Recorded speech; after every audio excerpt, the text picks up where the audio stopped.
Alrighty, Doc here from North America. Good morning, good afternoon, and good evening somewhere. What do we got going today? As you can see, Mr. and Mrs. Dollar moving up again. I guess that is confirming the Jackson Hole buzz, I guess you could call it, or the rumors, or in other words, in the end result is the Jackson Hole situation is going to be pretty much, a non-event and an event simultaneously. In other words, what's not said is said. Funny, huh? And that's pretty much how it all plays out in the end. The old traditional Federal Reserve was like that for, 60, 70 years. Then it all became this, we need more openness. Yeah, we got more openness, and with that they open the door, and there's just money pouring out like as if it's candy. Just pouring like rain on top of us all the time. And that's why we have inflation. And, just that's from the openness. It's opened, all right, in many different directions. So, in the end result is that what we're really hoping for is that they'll just not make too much noise. All the talking heads and most of the cheerleaders for pouring money out left and right will be there in Jackson Hole. You won't see too many, I guess you could say, constitutionalist and fundamentalist when it comes to finance. Instead, it'll be people that like to run money, other people's money, some people that have money, that type of thing. Like a Bill Gates type, and so forth and so on. So that's what we're really coming on to by the end of this week. And the markets are trying to figure it out, and you can see the interest rates obviously have parked themselves down lower. I saw a really funny headline that said something about, let me check the chat line too. I saw the headline talking about the idea why our bonds will go to 2% because of China. In other words, China is so desperate for something, they'll buy our bonds and do that. I really thought, wow, that's always funny, we see. I showed it, I guess, a couple of weeks ago, where China had drifted closer to $1 trillion or a little under $1 trillion. Just by, I don't know, $15-20 billion. Nothing major. They always try to make it sound so exciting, like, oh my God, China is going to go away. It's like, where are they going to go? They're going to buy Russian bonds that have something like an 18 volatility? Or they're going to go try to buy euros? I think they're already in euros. Hey, Metho. Hey, Robin. And, where can they go? That's the bigger question. It always cracks me up. They're telling us how they're going to sell American bonds, but no one tells us where they're going to go with that money. Where's a more secure place in the world than putting it in U.S. Treasuries? I don't know of anything. I mean, my secondary choice is Europe, but I mean, it barely pays anything if it, in the sense of interest versus, the whole idea, not even subtracting out the the inflation, and in the gap between inflation and what they pay, but to actually have to pay interest to be invested in someone's bonds is, to me, like wacko. Switzerland, yeah, but they don't have the size. I agree with you. I would go to Switzerland first and then the European Union second.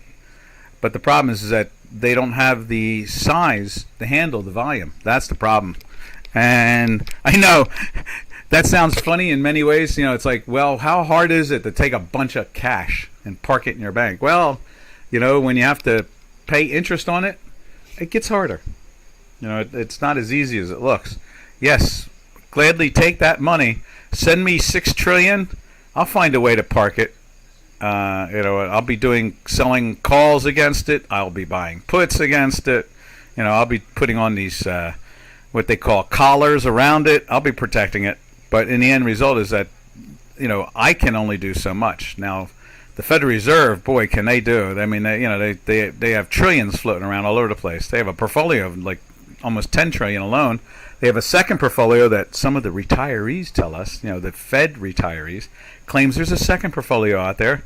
Hence the reason they weren't willing to be audited when Mr. Trump came in. He wanted to audit the Federal Reserve. The Congress wanted to audit the Federal Reserve, and they couldn't get it done. They weren't interested, the Federal Reserve, to show them their books.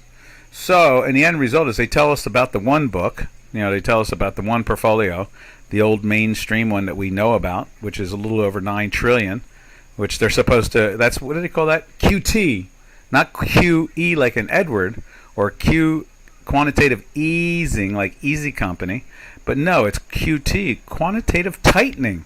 Supposedly they're supposed to sell off that portfolio, but we don't see much of that action, and we don't even know, and if it will. When they go to sell it, you just don't know if it's one of their own entities buying it again in a different name, and that's what the problem is out of it all.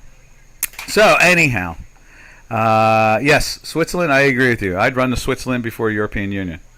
All right, let's. Where are we at there? We got the dollar index up on Chicago Quant. You can see that's been, humming along, trying to get going. It went into a buy 7 days ago, and it's moved up nicely. You can see it in here. Gave us a volatility signal the day before, and that's got moved over. There we are, and so forth and so on. And we're in a weekly buy. You can see it was up really strong, all the way over here, and it's strong right there. Climbed the blue dash line, that echo that I talk about. Joined up with the green line getting through the zero line. That's very bullish. That's always a bullish sign no matter what product you're looking at.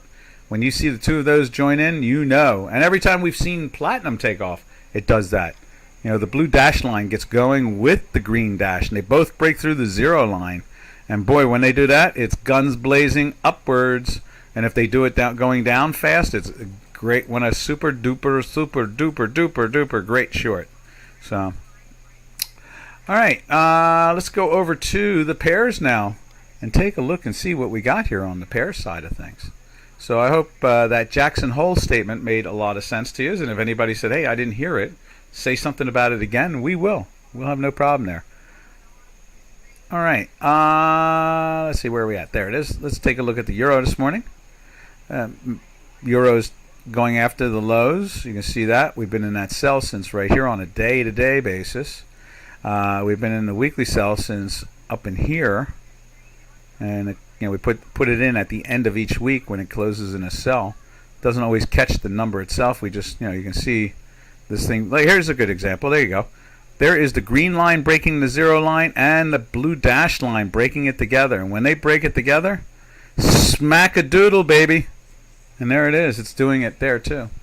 Now let's check it out on J4X. Let's see, right there you go. See all that red? It's the Hinky-Ashki bars. They try to emulate. They do a good job of emulating our dots. They have a correlation of about 68%. The fast stochastic is the green line. The slow stochastic is and they're both Ds. Both are Ds. That's all we're looking at is the Ds. And that's the slow stochastic, the dashed line. And down below is a bid-ask ratio of volume. And you can see here that pressure has been on. And this has a correlation to our math over here on Chicago Quant. That has a correlation of about 69 to 71%. It fluctuates back and forth. So these are good tools here on the J4X. They'll keep you safe. Let's put it that way. What else can we say about the euro? I guess that's about it.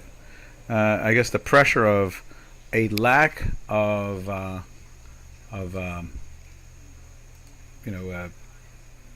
interest rates. I guess that's what it really comes down to. The lack of interest rates. There's less do-re-mi. You buy the bond in Europe and they give you less than the American one. And that alone, in an inflationary period like this, has to make you think once or twice at least, like, hey, I'd like to get a return on my money. Like buy low, sell high. With the way the bonds have been in Europe, it's been buy low, sell lower for the last decade. That's the best way to describe it too. Buy low and sell lower. That's exactly what it's been. And it's been no fun, And it makes it hard. It does make it hard. Because remember, money managers, who people pay to be invested, need to at least make it look like they're trying to make money, Like, oh yeah, we're making money. We're beating the index.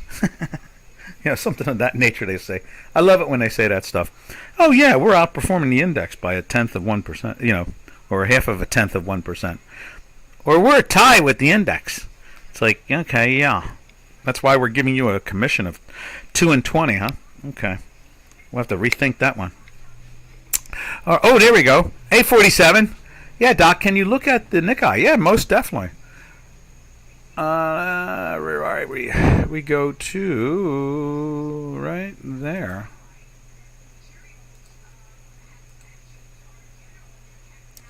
There's the Nikkei right there. Septi. We went into that sell yesterday. We're a little bit lower again today. We're having some issues about getting this. Look at that. Let's see. Which one do we have lit up? That's it right there. We need to kill that one. That's what it is. There you go. So you can see here. This is the gas line 3.5 on it. You can see it's making a slow, steady break. Let's get rid of that gas 3. I don't like that. Me not likey. Let's get rid of that. Let's do that. Let's try it this way then. Right there. Let's get rid of. Now, what? There's gas line. Oh, I see. There it is, right there. Remove. Yes, gone. You're gone. You're out of here. All right. Yeah. So you can see both the green lines coming down to the top part of the time manifold. The echo is trying to do the same thing. Nothing yet. Let's put it that way. I would say, if anything, this is just profit taking. This is like the classic dead cat bounce. That's about it. Oh, the weekly is still up there. Yeah, it is. You can see that. It's not surrendering, that's for sure. Let's see what it looks like over on J4X. Yeah, let's see, how do I say this intelligently? I would assume that, the Nikkei will follow its currency and drift up. Look at that. It got to 29,000. That's really cool. I mean, it's still, was it 29,000 versus 39,000? So it's still like 25% off of its all-time high of like 1988 or something like that. Can you imagine that? 4 decades, it has not been able to get back to an all-time high. 4 decades. People talk about the internet bubble, back in 99, 2000. But boy, look at the Japanese market. And let's put it up on as a monthly or something like that. Give you a good view of it all. We'll throw it across the whole page. There's a monthly. Yeah, I mean they're not even showing you. That's at the 2011. They're not even showing us, way back when it was at 39,000. So it would be really nice to see this thing try to get up into the 30s. That's kind of interesting. The fact that the currency is climbing. There's less yen to the dollar, and I guess people are saying discount, buy low, sell high, huh? Maybe that's what's going on here. They're trying to step up and pick some up. You can see the monthly has been looking very firm here for a long while, and now it's finally turned with 2 greens the last 2 months. Let's go back to the weekly. Weekly's been in a little march like us, steady and straight. The bid-ask ratio has diminished. I'm assuming what that means is that the bids, there's less bids. Was it total volume, ask, and bid? Bearish volume, bid, and ask. Oh, okay, so total volume, it's 2 numbers. So one says total volume 27, like right there, 711. That's the total volume at bid and ask. And then bullish volume is 0. Well, why is it going up then? I don't know. So anyway, let's see. The weekly still. Oh, yep. So that's the name of the game there. Yeah, I would imagine it's going to follow its currency. I mean, let's take a look at the yen currency real quick. There it is right there. So as this rises, I'd imagine the indice will do fine. Now you can see here, we are flirting with a weekly buy after 1, 2, 3, 4 weeks and a sell. So that may mean there's more strength coming into that. You got to imagine you buy the Japanese yen. I'm sorry. Let's start over again. You're interested in the Nikkei, so you buy the Nikkei, but it's in yen, and the yen is losing value. So they're raising the price of the yen to adjust for that. I guess that's what it comes down to. And in so many ways, I can't remember where I wonder if they show us where the yen was back when it was at 39,000. Let's see if we can find something like that. Where's it at? It's right here. Let's go over to the J4X and see if it'll give us that number. Right there. Let's see where the yen was. Wonder where the yen was when the Nikkei was at 39,000.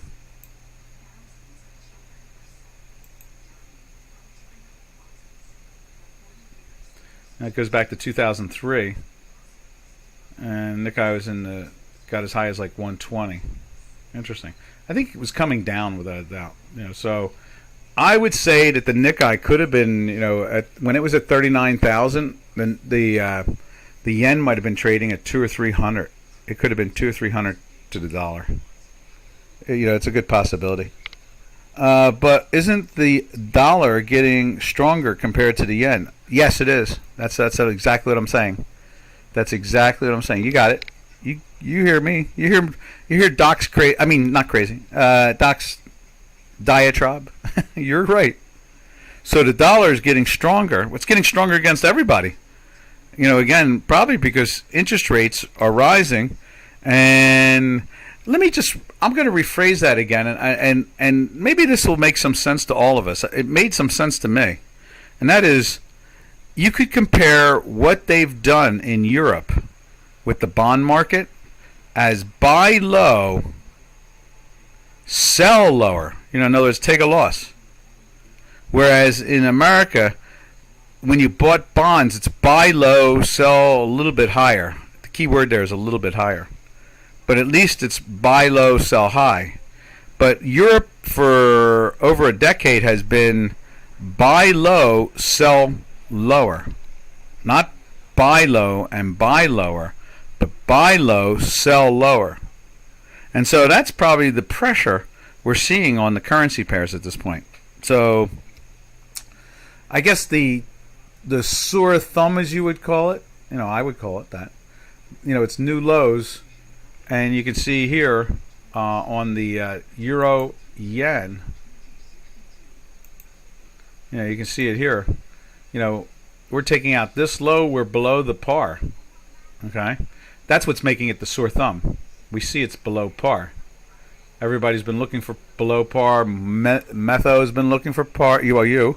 And I think you've talked about par. Jordan's talked about below par. Everybody's been saying it for years upon years. We expect to see this thing go to par or lower. Well, there it is. You was right. You done good. It has.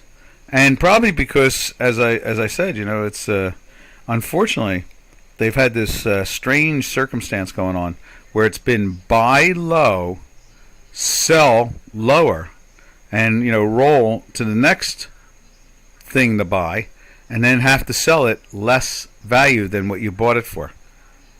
And so that's probably the real problem there. So the yen, as the yen loses money, there's more yen to the dollar. They're lifting the stocks up. They're probably trying to do the other thing, and that is buy low, sell high. So they're trying to, make money on a trade. What a crazy idea that is, huh? Especially when you're being paid to do it. So I think, does that make any sense there, 47? Or am I out on my crazy limbo again? Me cruising at 30,000 feet in Crazyville. Okay, from there, let's take a look at the cable. And there's the cable. Cable doing same thing. Took out the lows here of July. We're down in the teens. You can see here a second week in the sell. We're 7 days in a sell. The pressure's been on in our math. And when we go and look at it in J4X, I'm sure we're going to see the same story.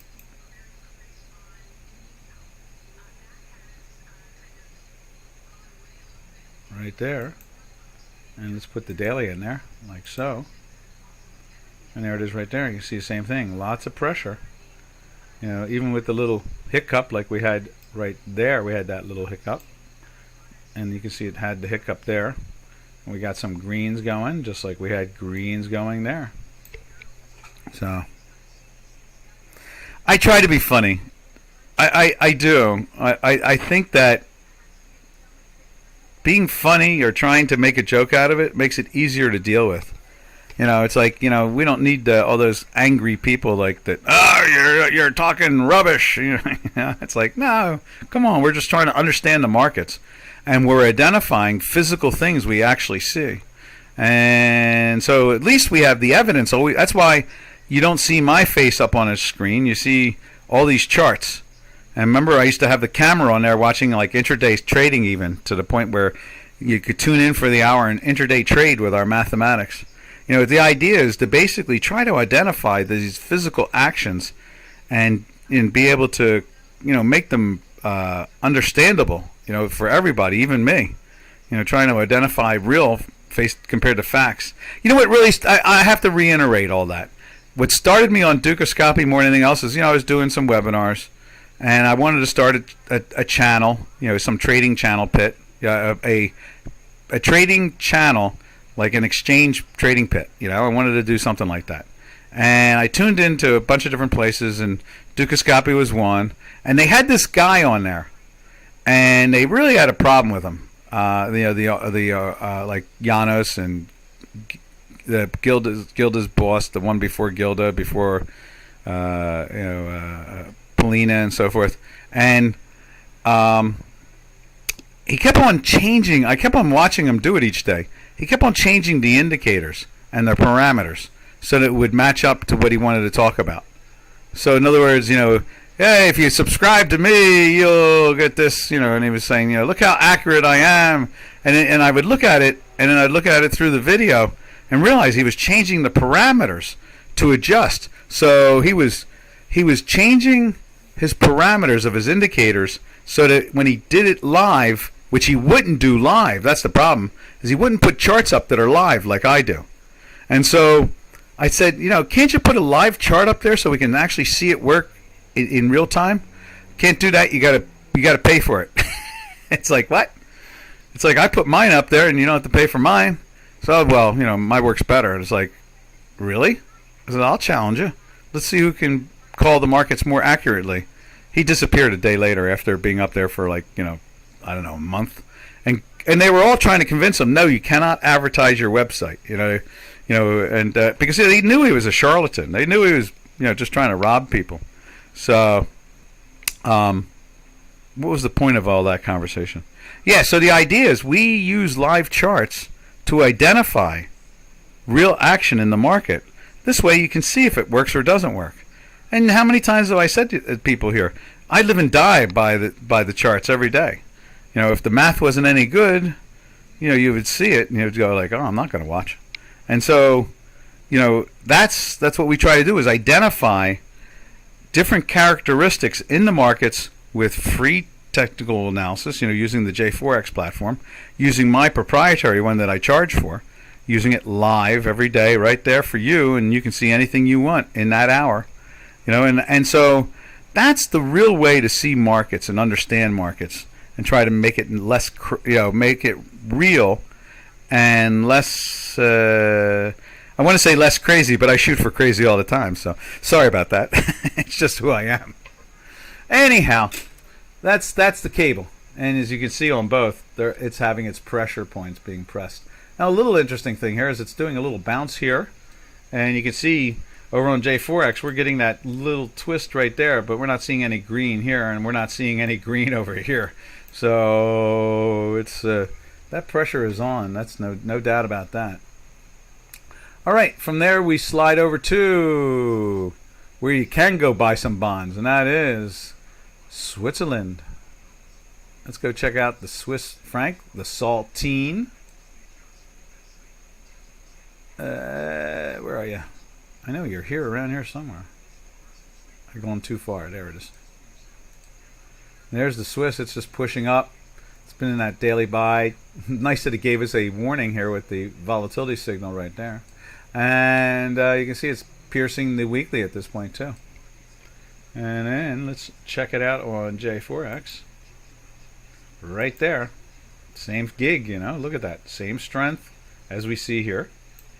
We see the green line pitching through the dash line, just like the green line is doing it right here on a daily basis. You can see the weekly, as we said before, is trying to lift up, and I'd imagine, let's just take a look at it on here. I'd imagine it's probably starting a second week of green, something like that. No, first week, okay. So it's trying to do the same thing there. And that's the name of the game there. Let's see. Anybody want to see anything else before we drift over to the Turkish Lira, our laboratory of experimentation? We do love the Turkish Lira as something to watch live. You know, we've seen it go from like 1.5. We followed it all the way from like 1.5 to like 18. S&P, sure. You know, it's been fun to watch it. Unfortunately, it's not been fun for the Turks themselves. They've been getting their heads handed to them. Inflation's up around 180%. But yeah, there you go. You know, we got that pressure going on there yesterday and today. I'm not sure what the hell's going on there.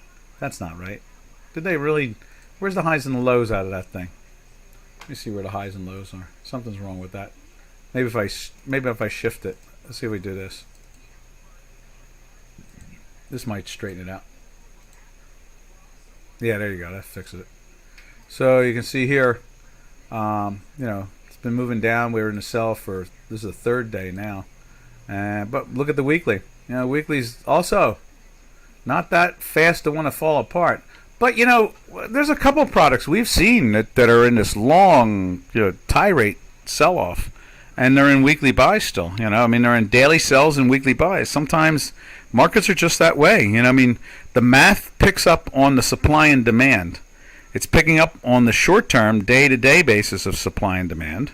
And at the same time, on a week-to-week basis, they're not that hungry to sell. You know, in other words, as much as they're beating it up, they're just not that hungry to sell. And, you know, the Dow, I think the Dow's down like 1,000 points over the last, last 4 days or something like that. You know, and so, you know, it's like, wow, you know, they put some good pressure on that.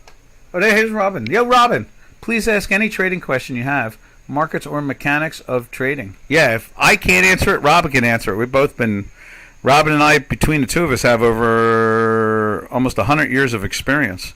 So, you know, we're very comfortable answering questions. What we don't know, we normally know where to find it. And what we do know, then we can answer it instantly. So, you know, and remember, when dealing with money and trading, there are no, I'll repeat, no dumb or stupid questions. There aren't. All are relevant. The only thing is there might be a short answer to it or a long answer. But overall, it's, you know, when you're dealing with money, ask the questions. Don't be afraid. We're glad to answer anything. All right, so let's just check out the Turkish Lira. Let's go to the dollar Turkish Lira, where it seems to have parked itself above the 18, and the government doesn't seem to be able to do anything about it at this point in time. And that's what instigated the wild move last time. Look at it, it's plateauing up there now, like as if it wants to go find another higher high. In that daily buy since there, and obviously since in a weekly buy since like February, when it comes to the dollar pairs trade against Turkish Lira. That's a long time ago. February. We've seen this product, you know, like I said, this is like an active live laboratory experiment, you know. And we have seen this product go 53 weeks.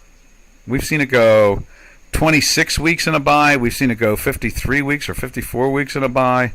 You know, over the last 10 years, we've seen this thing rampage. Just flat out rampage when it comes to, you know, weekly buys.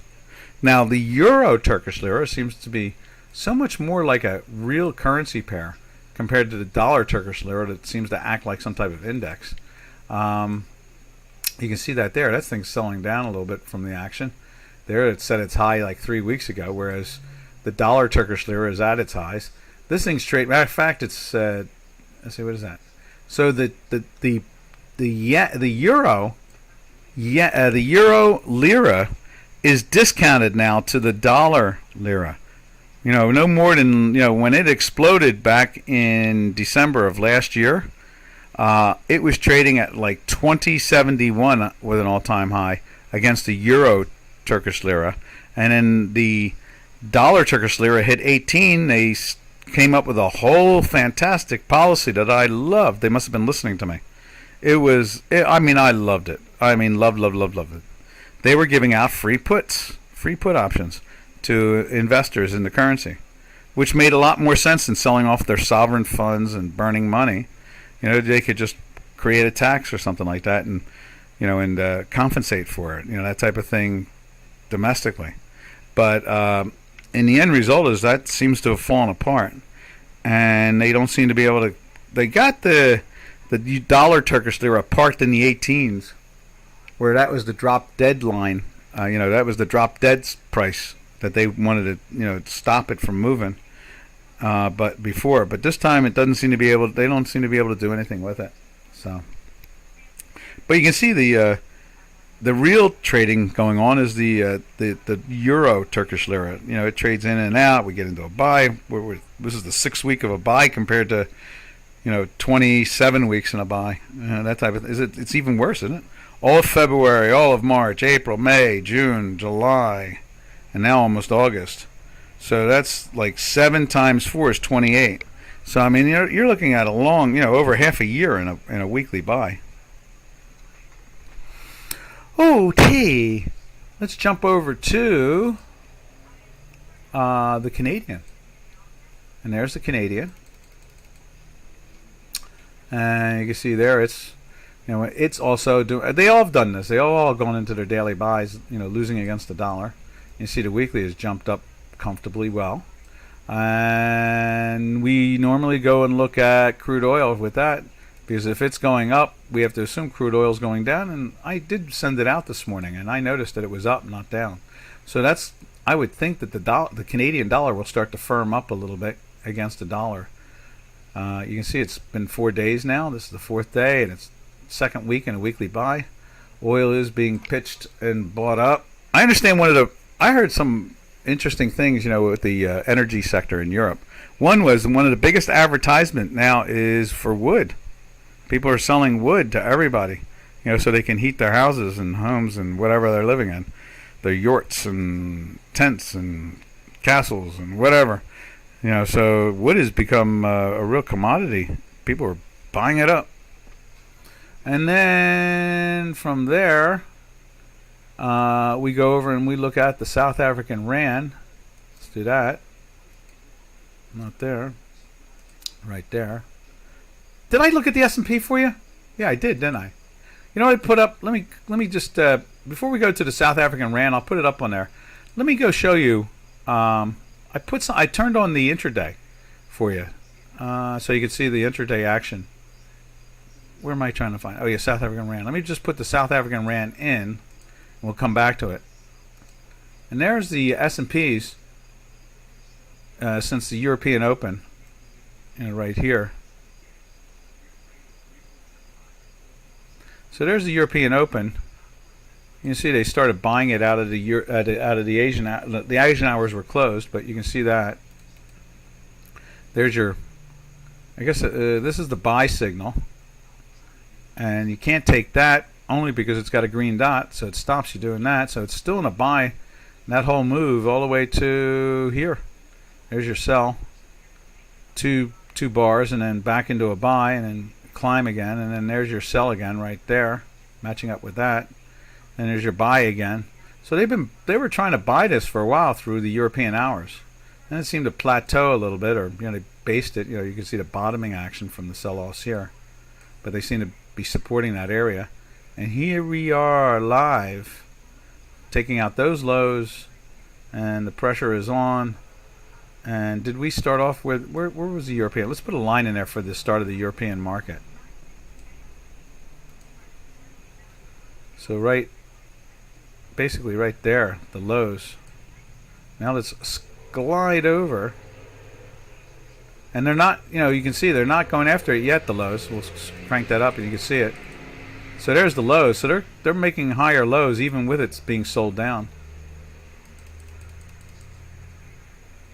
And so you can see that action. It's trying to get into a buy now as we speak on an intraday basis.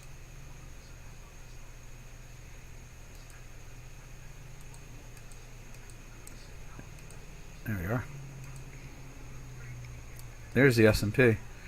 And we can go back to that daily real quick. Right there for you. I got lost in one of my crazy stories in my head, so I feel like I didn't give you all I wanted to say about it. Yeah, that's what I started to say, and I drifted off to one of my I went 30,000 feet in the air and went crazy. You can see here, this weekly doesn't seem to want to really give up, and that's what we've been saying over and over again. Even with Jackson Hole coming up and they've sold it down, we're well off the lows of the 3,600 area. We got to almost 40. Did we get to 44 or 43? I think 43 and change. The high was 43.27. All right, so now all we're doing is flirting in this 41 to 43 area, I guess you could say. I hate bringing up the politics all the time. They won't let go of the conversation. Matter of fact, this morning they were interviewing the mayor of Miami. He's a Republican, and there's talk that he'll run in the primaries. And so, this is for the presidency. They're staring at presidency in 20. Here we are in 22. They've been staring at it halfway through 22 already. I mean, we haven't even had the midterms yet, and they're looking at the presidency. And so, that's this is the situation going on here in the States. I think the money, the classic Wall Street saying, buy rumors, sell the news. So the rumors right now are the elections. And, the numbers keep on showing some big victories for, change of government. And that means a healthier economy, and that's that classic buy low, sell high, not buy low and sell lower. But this is buy and sell higher.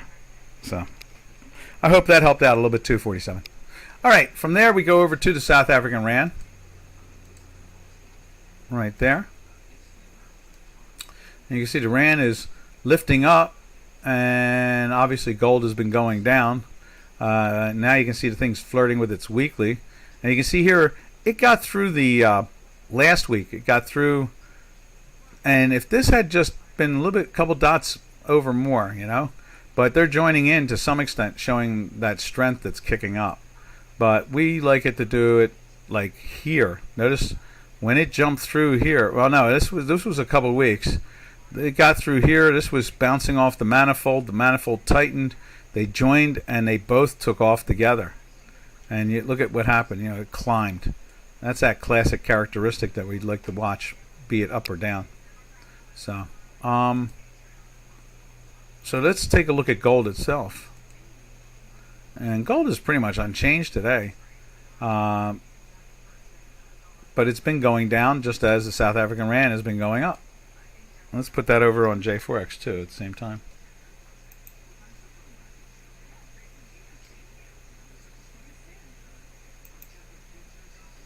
There it is there. You can see the South African Rand just marching up. Kind of getting to the top of its range of the moment. We'll see. I mean, there was a top of the range. It barely backed off and then did it again and stayed up there. Tried to back off and failed, and then started taking off again and had that nice long run and then topped out. And, there's another one there. So we're at one of those points. And when, what is that? That's the South African Rand. So if this does top out, then some strength might be coming into the metals again. We are always, we're stunned like everybody else.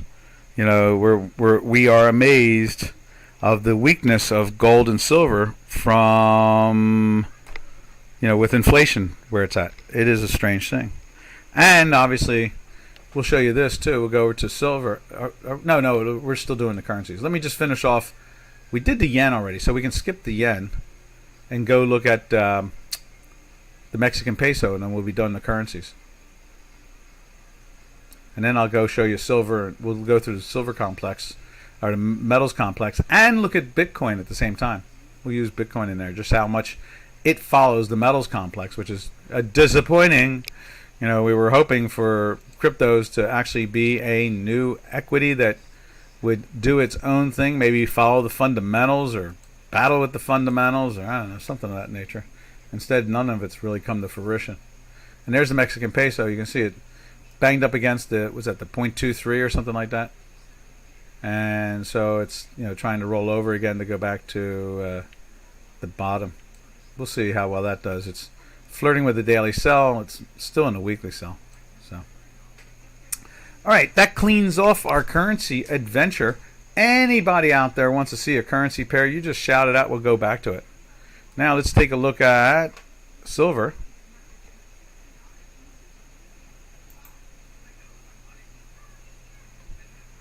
Right there. You can see it's been marching down like gold. And then there it is right there. Same situation again. But it's in a weekly buy. It went into the weekly buy back in here. And again, they don't see... Longer term money has no interest in selling this product. So, this could bottom, get into a daily buy again, and climb right back up into this $20 area there. That would not surprise me. That's what the weekly is trying to tell us. Until that weekly in gold and silver start to break down, I have to believe that down the road it's going to find a way to go. And as we just looked at the South African Rand, it's at the top end of that range on the J4X. So with it at the top end of its range, they may find a way to start buying. We talked about this months ago. We really think that in September going into October, we're going to see a better metals market. End of the year, or, buying on the rumors of change of government, whatever it is, we think we're going to see a better metals market. And that would be really nice.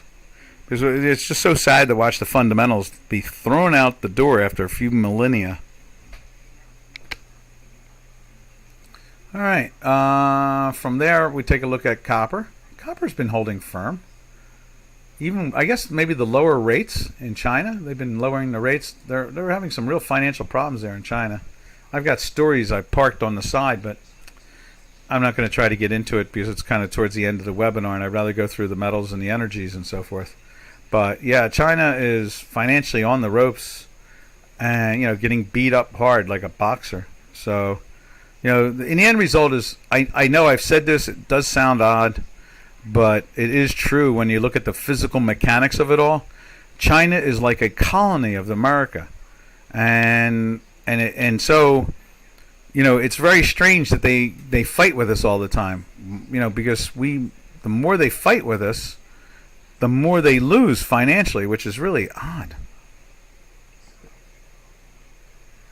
They talk about all the time wanting to be the world reserve currency, and they want to be the number one economy in the world and all this other stuff. And, they keep on claiming to be number two, but they're not. We know the European Union is over 21 trillion. So the European Union is number two. And then from there, China fits into I have no idea what category, since they have no floating currency. It's just like the ruble in 1985 when it was 5 ruble to the dollar, because it wasn't really a floating currency. And then, and before that, but once it became a floating currency, it became trading in the teens and the 20s and the 30s. So your GDP goes down dramatically. Imagine if the yuan was priced at, say, 15 instead of 6. Well, then their economy would be 1/3 the size it is now. So where's that put it? Germany, Britain, something like that. I mean, look at, wonder what the GDP is of India. India has the same population size, but they have a floating currency. So what is the GDP of, let me go take a look and see. No, let's not do it there. Let's go take a look at the GDP of India.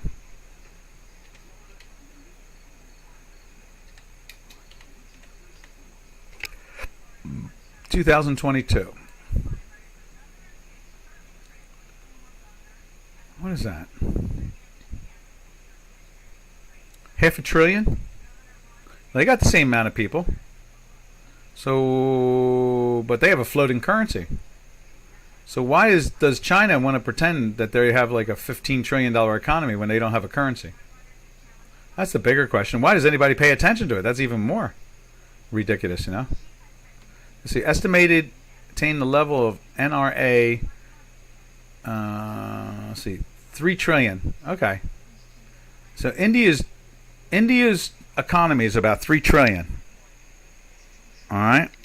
So they have the same size population.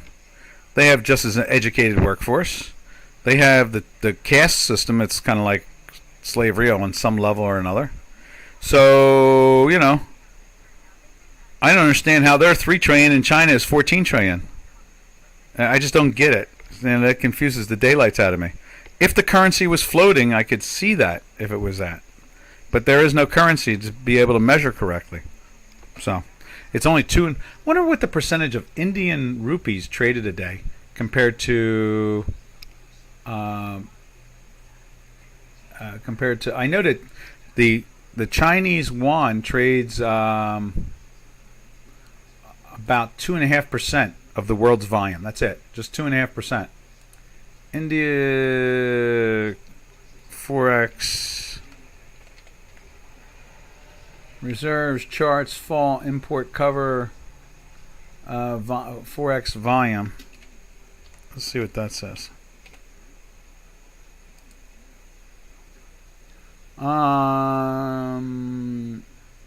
Market tracker. Let's see, publication Reserve Bank of India. Let's see. It's just a curious cross match, you know. There's something, I think.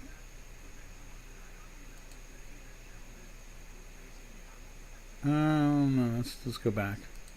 Let me try one more thing. Indian Forex percentage of volume. That's it.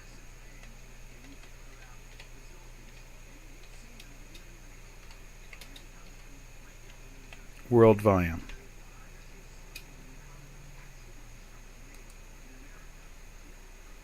Forex market dwarfs even the largest stock exchange in the world, for example, NASDAQ. Okay. Currency compositions. We'll have to look that up. Oh, wait a minute. Here we go. Which is about 1%. IMF projects global growth from an estimated 6.1% in 2001 to 3.6% in 23, which is about 0.75 of a percentage point lower. Okay, let's see. Basic guide. I don't see it jumping out. We'll have to hunt around for it, see if we can find it. But let's see. Oh, let's see. Forex market cap per day. Forex market daily volume. How about Indian Forex reserves? Indian Forex daily world volume.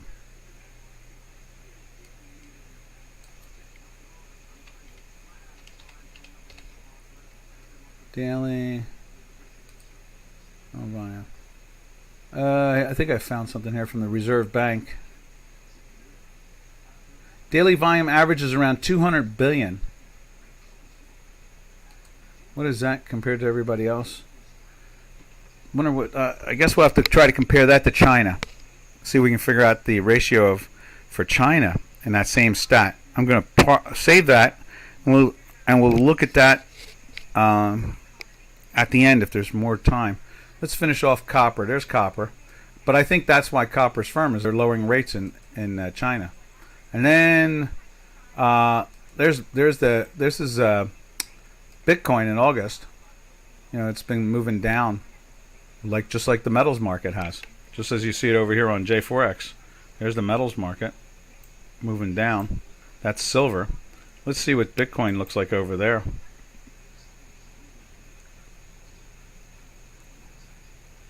There it is right there. You know, moving down just like gold and everybody else. There's gold. Let me show you gold again on J4X. Right there. So, you know, the cryptos are not really doing it. Now let me just go back and just see what they say about China Forex daily world volume. See, we're always trying to figure out the China market correctly. Let's see. China foreign exchange reserves. What is the daily volume?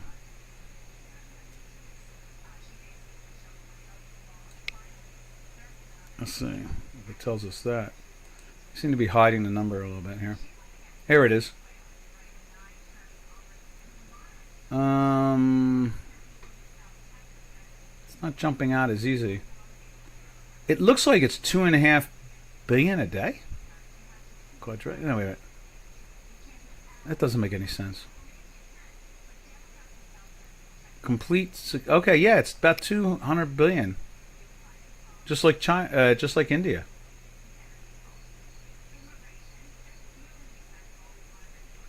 So, how can one economy be so supposedly, 14 or 15 trillion and try to claim to be number 2 when we don't see it anywhere else? We don't see it in the volume every day of the yuan trading.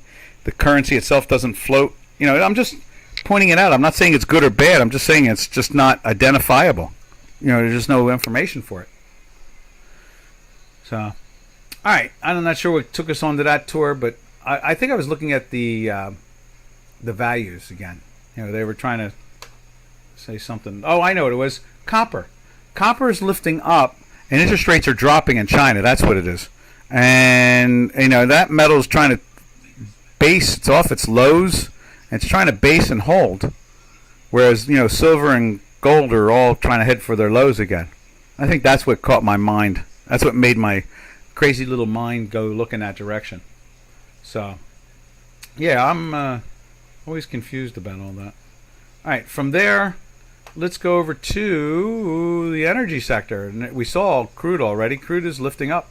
Matter of fact, it's at 91 now. No, 92, 62 high now. And last was 92.42, so it's only 20 cents off. And wonder if Canadian. Let me go to Canadian real quick. I'd like to see if Canadian is backing off a little bit. Yeah, look at it. It is backing off. It's moving back down again. Good. That's the way it should.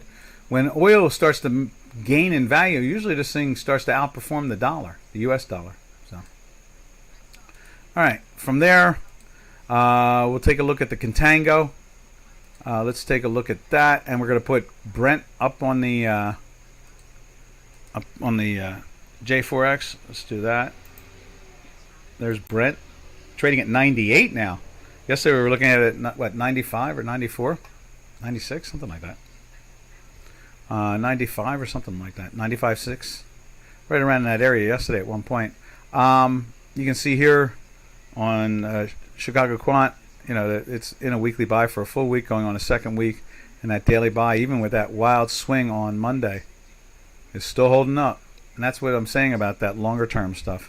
When you get into a weekly buy and they try to knock it down and they find ways to lift it up, it gets going.